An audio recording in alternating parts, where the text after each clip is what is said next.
Shalom, perkenalkan nama saya Jonathan Despa Tambunan. Nomor induk mahasiswa saya 2001011229.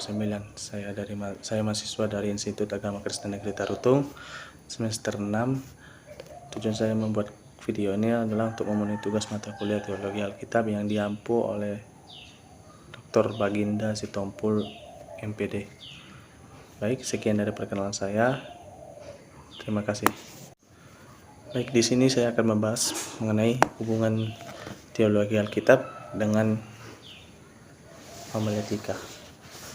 Sebelum kita masuk kepada hubungannya, maka mari kita mengerti dulu bahwa apa sih pengertian dari teologi Alkitab atau Biblika tersebut.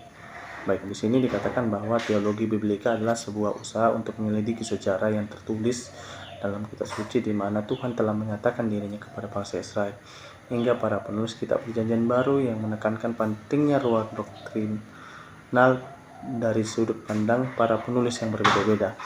Namun kemudian seluruh perbedaan itu secara sistematis jika sebelumnya disebutkan tentang kondisi yang ambigu. Kemungkinan pada pengertian ini terjadi kebingungan tersebut, bahwa pada akhirnya sebuah teologi yang dibangun melalui pendekatan teologi Biblika pun akan menjadi sebuah teologi yang sistematis atau tersistem secara teologi itu sendiri. Jadi teologi Biblika meskipun berkenaan dengan pola-pola pemikiran yang ada dalam periode-periode Alkitab itu sendiri sepertinya jauh dari perdebatan dan penafsiran dari zaman yang lebih kemudian. Nah, untuk pengertian teologi Alkitab atau Biblika. Selanjutnya, pengertian dari teologi homiletika. Dalam ilmu teologi, istilah homiletika itu berasal dari kata Yunani homilia, yang berarti suatu percakapan atau satu ceramah. Namun menurut Rotil Sprager bahwa homiletika berasal dari bahasa Yunani yang dihubungkan dengan kata ticene. Jadi ticene homiletika artinya ilmu pergaulan atau ilmu bercakap-cakap. Homiletika dapat didefinisikan juga sebagai berikut, bahwa ilmu berkhotbah, di mana ilmu berkhotbah adalah pelajaran berbicara di hadapan orang banyak supaya pokok yang disampaikan dapat disajikan dengan cara yang terang, nyata, dan berkuasa. Maka dengan demikian, khotbah merupakan percakapan, penguraian, dialog atau komunikasi antara Allah dengan manusia dan antara manusia dengan manusia. Yang dimaksud dengan percakapan yang akrab di sini ialah percakapan yang akrab antara Allah dengan jemaatnya. Melalui khotbah, Allah bercakap atau berkomunikasi secara akrab dengan anggota jemaat melalui firman-Nya. Firman yang disampaikan dalam khotbah hanya satu, yaitu firman yang ada di dalam Alkitab. Nah, jadi kedudukan teologi Alkitab dan homiletika ini atau hubungannya adalah letak sebuah homiletika atau ilmu berkhotbah yang ada di bawah disiplin teologi praktika. Jadi sering dalam diskusi bahwa sesungguhnya teologi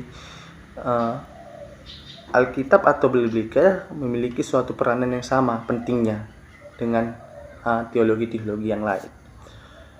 Misalnya semua orang punya banyak modal, tanpa ilmu teologi mungkin dongkrit pada sebuah Alkitab atau teologi Alkitab dan pengertian pada Alkitab itu sendiri akan sangat sulit untuk dimengerti. Maka saya akan membahas di sini apa yang menjadi hubungan teologi Alkitab dengan teologi homiletika. Nah, bahwa homiletika tadi kita sudah bahas bahwa adalah suatu ilmu berkhotbah atau ilmu bercakap-cakap. Nah, mengapa teologi Alkitab berhubungan dengan homiletika?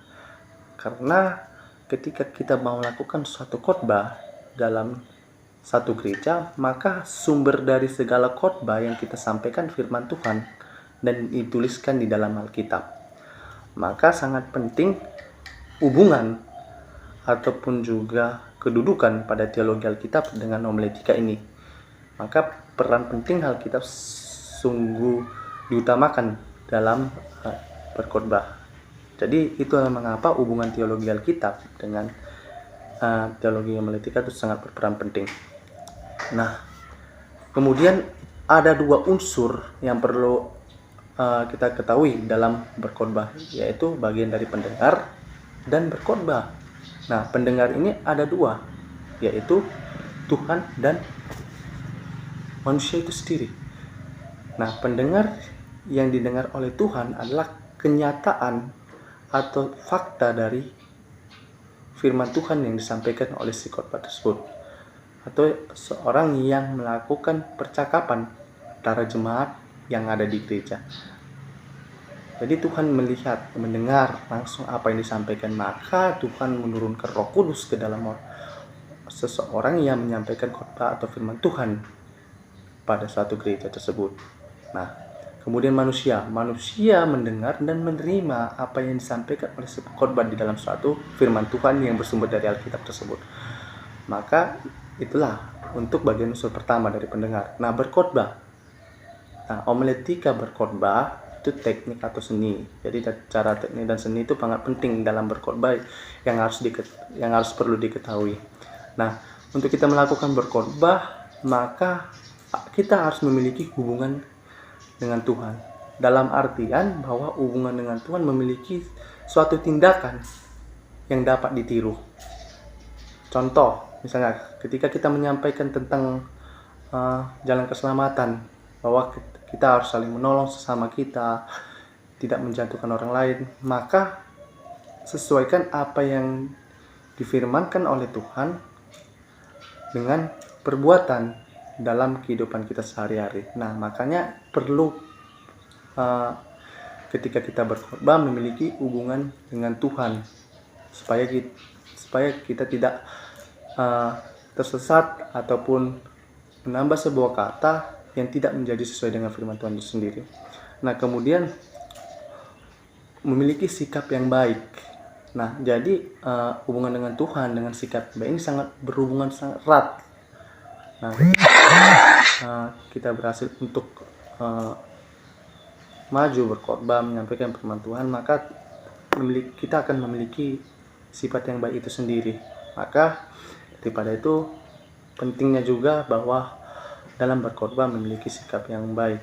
Kemudian selanjutnya kita harus memiliki pengetahuan atau sumber-sumber lain dalam penafsiran dalam sebuah firman Tuhan atau yang bersumber dari Alkitab tersebut. Nah, jadi pengkhotbah harus juga memiliki sumber-sumber lain. Artinya ketika kita menyampaikan firman Tuhan, contoh dari Yohanes 1 ayat 1 dikatakan di sana jelas bahwa firman itu adalah Allah. Pada mulanya firman itu adalah Allah. Nah, untuk kita menafsirkan, untuk kita berani tampil untuk berkhotbah, maka kita harus berani mengambil sumber-sumber lain atau buku-buku penafsir lain untuk menafsir dari nats khotbah bacaan yang pada Alkitab tersebut.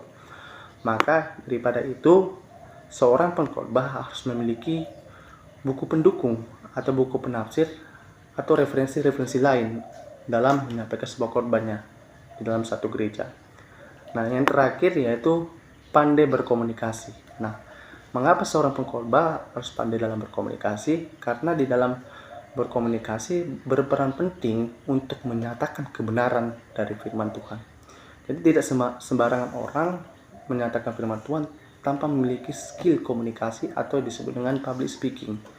Nah, public speaking ini adalah hal utama untuk dalam homiletika tadi, yang dimana ini adalah ilmu bercakap-cakap ataupun tentang teknik atau seni dalam menyampaikan firman Tuhan. Nah, itulah makanya di dalam hubungan teologia Alkitab dengan homiletika ini berperan penting dalam suatu penyampaian firman Tuhan. Maka daripada itu,